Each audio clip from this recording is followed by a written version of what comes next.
बालेश्वर में पालित है पूर्वतन विधायक जननायक अरुण दे 78तम जन्म दिवस।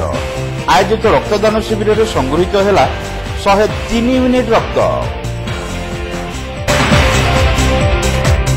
बालेश्वर में साधारण जनता स्वर पूर्वतन विधायक जननायक स्वर्गत अरुण दे 78तम जयंती पालित हो जाइछि।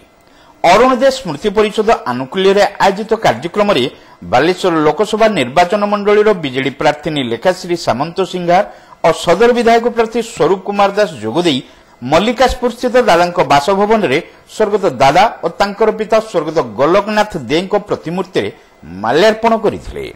पर एक बाइक शोभायात्रा उभय नेता बाहरी शोभारामपुर छक स्थित स्वर्गत अरुण दे प्रतिमूर्ति में माल्यार्पण करते।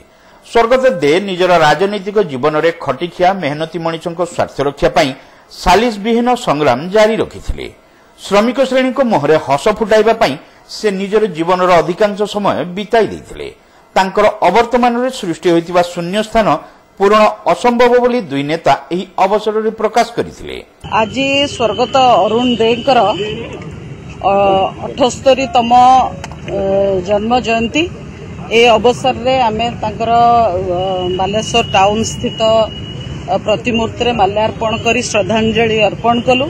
सी जड़े चाषी मूलिया नेता साधारण लोकों नेता तांकर वियोग परे जो शून्य स्थान सृष्टि होती कहीं पूरण करि परिबे नै। तेणु आम समस्ते तांको द्वारा अनुप्राणित एवं लोकों साधारण लोकों केमती काम करा जाए तांकोठू आम माने सब शिखिछु।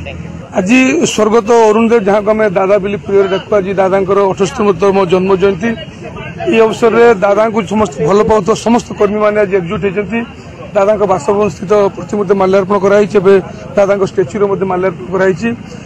अरुण देव गोटे अति परिचित चेहरा प्रत्येक परिवार पाखे से चेहरा पहुंची श्रमिक मान नेता बालेश्वर सदर निर्वाचन मंडल 5 थर जन विधायक एवं सबुबले जनसाधारण से कम करते।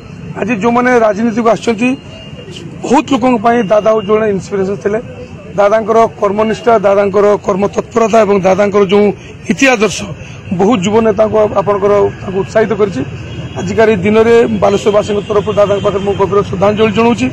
आम समस्ते दादा भली निष्ठावान हवा दरकार और लोकों काम करने दरकार ताहले दादा प्रति हम सब बड़ श्रद्धांजलि। आज दादा जयंती पालन अवसर में युवनेता विभूदत्त परिड़ा नेतृत्व में एक रक्तदान शिविर जिला रक्त भंडार परिसर में अनुष्ठित होता। देखो आज दादा 78तम जन्म जयंती यही उपलक्षे अरुण देव स्मृति परिषद तरफ विभिन्न कार्यक्रम हाथ को नहीं। आज प्रथम सका घर पाखे मल्लिकाशपुर बासभवन में प्रतिमूर्ति एवं बापा विशिष्ट स्वाधीनता संग्रामी गोलकनाथ दे प्रतिमूर्ति में माल्यार्पण करागला। सब साथी मैंने आसते अरुण देपर आम प्रशासन कर शोभायात्रा आसिलु। एटी आमर जो ब्रोंज प्रतिमूर्ति अच्छे दादांकर एटी आम पुष्पमाल्य अर्पण कलु।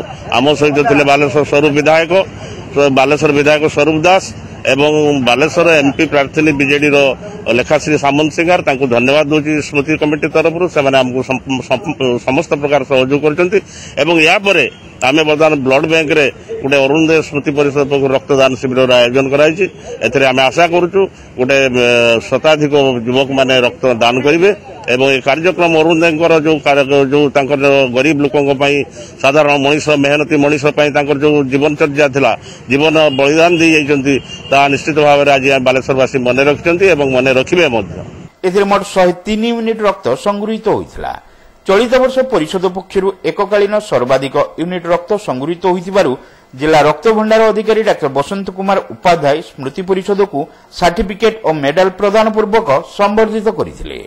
दिवसव्यापी कार्यक्रम को परिषदर वरिष्ठ उपदेष्टा रंजन बाग परिचालना करथिबा बेले प्रोफेसर शत्रुघ्न मल्लिक, पूर्वतन काउंसिलर विश्वजीत महापात्र, अनुसुया नायक, विनोद जी, अभिजीत दास, काउंसिलर संध्याराणी जेना, मधुसूदन महापात्र, अवसरप्राप्त पर्यटन अधिकारी अजय महापात्र, विश्वजीत बेहेरा, ऋषिकेश बेहेरा, मनोज गिरी, ऋषिकेश बेहेरा, त्रिलोचन बारिक, शरदचंद्र दास, राजलक्ष्मी चटर्जी, अनु चटर्जी, बुला पंडा, जयंत महापात्र, भोलनाथ बेहेरा, सौभाग्य खुंटिया, देवेंद्र दास, रेमणा ब्लॉक पूर्वतन चेयरमैन गोपीनाथ सेनापति, कुंदन दास, राजेंद्र महांती, आशीष दास प्रमुख उपस्थित रही सक्रिय सहयोग करथिले।